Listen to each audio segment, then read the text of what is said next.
Welcome back to World Wednesday. Today we embark on the second voyage of Sinbad the Sailor. As I related yesterday, I was living here in Baghdad in the midst of every delight, surrounded by companions after my own heart. But a time came when the wandering spirit seized me again, and I longed for the sight, even for the perils, of other and unknown lands. This, and the fact that I had decreased my substance by large expenditure, led me to adventure a second journey, at once to relieve the monotony of life and to replenish my exhausted store. The step was quickly taken. Having collected suitable merchandise, I repaired to the river, and, without a word to anyone, embarked on a new ship, finely rigged and manned by a large crew. Together with a goodly party of merchants, I sailed away, and we passed over the deep from island to island and from sea to sea, with fair winds filling the sails. And at every place at which we cast anchor, we bought and sold and bartered. So we continued until we came to an uninhabited island of great beauty. The trees hung with ripe fruits. Birds of bright plumage flew hither and thither over the shining foliage, and their songs were heard in the topmost branches. Rare flowers laid their scent upon the breeze, and pure, clear streams coursed everywhere. When we landed, we fell to extolling these master touches of the Creator's hand, for indeed the place was, as it were, born of fragrant musk, so fresh and beautiful and full of all the delights not made by man. Selecting a rare spot on the bank of a stream, I sat apart, meditating upon the wonderful works of the Omnipotent One. There the soft zephyrs singing in the trees, and the stream murmuring at my feet, lulled me to slumber, and when I awoke later, I looked forth upon the sea, and lo, the ship was far out on the wall of the ocean sloping to the sky. They had forgotten me, and I was left alone upon the island. Despair fell upon me, as I gazed around and realized that I was desolate. And I said within myself, what if I escaped from the dangers in the past when all seemed lost? It still remains that here at least there is no escape. Then I blamed myself for leaving my comfortable life in Baghdad to undertake this voyage, for here there was neither strong food nor strong drink, nor rich apparel, nor gold, nor goods. As I pondered to the point of madness on these things, a restless spirit came upon me, and I ran to and fro in the island, retracing my steps and crossing them, but I found naught to lessen my despair. At last I climbed to the top of a high tree, and, looking forth in every direction, saw only sky and sea and trees and watercourses. As I gazed, however, my eye reverted again and again to an object in a distant part of the island. It was round and white, and of enormous size. This aroused my curiosity, and I resolved to find out what it was.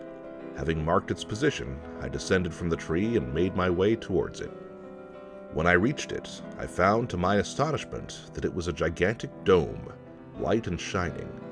My first thought was to walk round it to ascertain if there were some door or opening, but none could I find in its whole circumference, which was about 50 paces. While I was meditating on some means to gain an entrance to this strange structure, behold, the sky darkened, and on looking towards the sinking sun, I saw it was hidden by a great black cloud, an unwonted thing, as it was the summer season. While I continued to gaze, the object drew rapidly nearer, and now I could discern in it the shape of a monstrous bird, approaching swiftly through the air, and this it was that blotted out the sun. Marveling greatly, I recalled a story told by travelers about certain islands, where was found a bird of immense size called the rook, which fed its young on elephants. It was then I knew that the great white dome I had discovered was one of this bird's eggs, at which, not the least of the Creator's works, I wondered greatly. Then, while I so wondered, the giant bird alighted over the egg, and, crouching down, spread its wings and brooded over it, and composed itself to sleep. Here, thought I, was a chance of escaping from the island. Unfolding my turban, I twisted it into a rope, and bound one end of it tightly about my waist. Then I approached the great bird cautiously, and fastened the other end securely to one of its feet, for thus when it flew away it might perchance bear me through the air to some inhabited region. The whole night long I lay awake thinking of my projected flight, but it was not until morning that the bird awoke, and with a loud cry rose from the egg, bearing me aloft. Higher and higher it soared, until I thought it must reach the stars. Then, gradually, in vast circles it descended, and finally came to earth on a high tableland. In great fear, lest the bird should discover my presence, I made haste to loose the turban from its foot, and, having done so, I crept away, trembling in every limb. Then, as I watched the bird from a distance, I observed it pick something from the ground, and soar away with it clutched in its talons, and I looked again, and saw that it was an enormous serpent, twisting and writhing in the grasp of the bird as it flew swiftly towards the sea. And at this strange thing I wondered greatly as I folded my turban. But what desert place had I come to by this daring misadventure? On the one side of the tableland was a deep valley, and on the other a steep mountain, which no foot of man could climb. Had I only remained in the island, I should at least have had fruit to eat and water to drink, but here there was nothing but desolation, from which I had no hope of escape. There was no course but to descend into the valley, and this I did, little caring whither I went. Now I had not walked therein but a few furlongs, when I observed that the ground I trod was strewn with diamonds of large size, but, and this gave me cause for wild alarm, coiled here and there amongst the stones were gigantic serpents, such as the one I had seen the bird bear away in its talons. As soon as I was aware of these sleeping serpents, which were of the same hue as the ground whereon they lay, I stepped warily, lest I should awaken them and be devoured. In this way I was proceeding down that valley, my flesh quaking and my knees a-tremble, when suddenly the flayed carcass of a slaughtered beast fell with a great noise before me. This aroused great wonder in my mind, and also called to my recollection a story I had heard in my youth, from a merchant traveler who had visited lands whence none else had ever come to deny the truth of it, a story confirmed by others who claimed a reputation for wide knowledge and feared to lose it. It was this, that in a far land where diamonds are as thickly strewn as the venomous serpents and other deadly perils which render it difficult to come at them, the daring merchants who seek these precious stones employ a cunning stratagem. They take a beast and slaughter it on the heights above the valley, and, having skinned it and lacerated the flesh, they throw it down, and when it reaches the bottom of the valley whereon the diamonds lie, the stones adhere to the moist flesh. From the depths of the sky descends the watching vulture of the giant kind, and this bird, seizing the carcass in its talons, soars with it to the mountain tops, whereupon the merchants spring out and frighten the bird away with loud cries, and then take the stones adhering to the meat and bear them to their own country. I had, my whole life long, regarded this story with a half-shut eye, but now, beholding the slaughtered beast before me, and guessing full well the meaning of its presence there, I said within myself, "By Allah, no marvel is past belief, for here is the verification."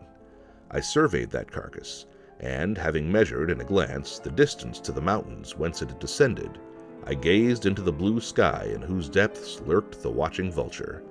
A plan of escape then came to me, and I hastened to put it into operation. First I gathered as many diamonds as I could well dispose within my garments.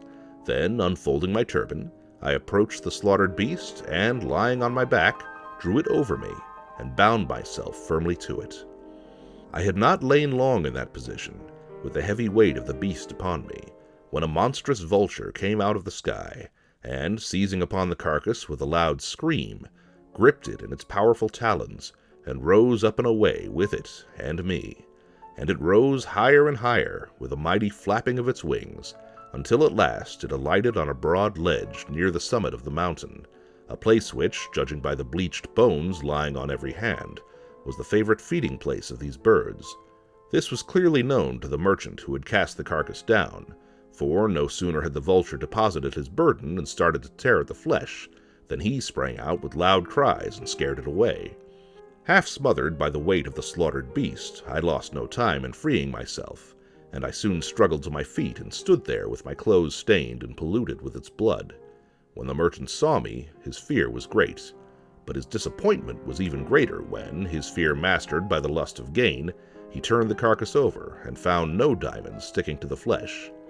Pitying him in his sad case, for he was smiting hand on hand and calling out against fate, I advanced and said, "Curse not fate, nor fear me, for I am of thy kind, and I have here with me an abundance of these stones, the loss of which thou lamentest, and they are of the largest that a man can carry upborne by a vulture's wings.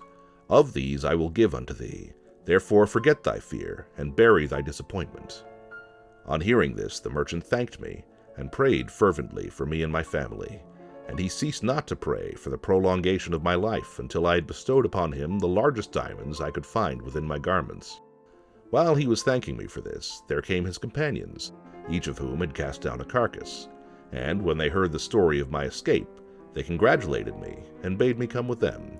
For they said, "By Allah, thou art greatly favored by fate, since none but thee hath been in that valley and escaped to tell the tale." After my perilous adventures, and my despairing sojourn in the Valley of Serpents, I was filled with the utmost joy at finding my fellow mortals around me, and seeing this, they made me welcome among them, and I partook of their food and wine.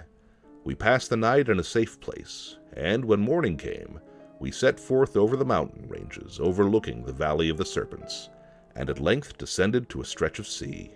This we crossed by means of the boats which they had moored by the shore, and came thus to a low-lying island, where grew camphor trees in abundance, each of which might shield 100 men from the sun.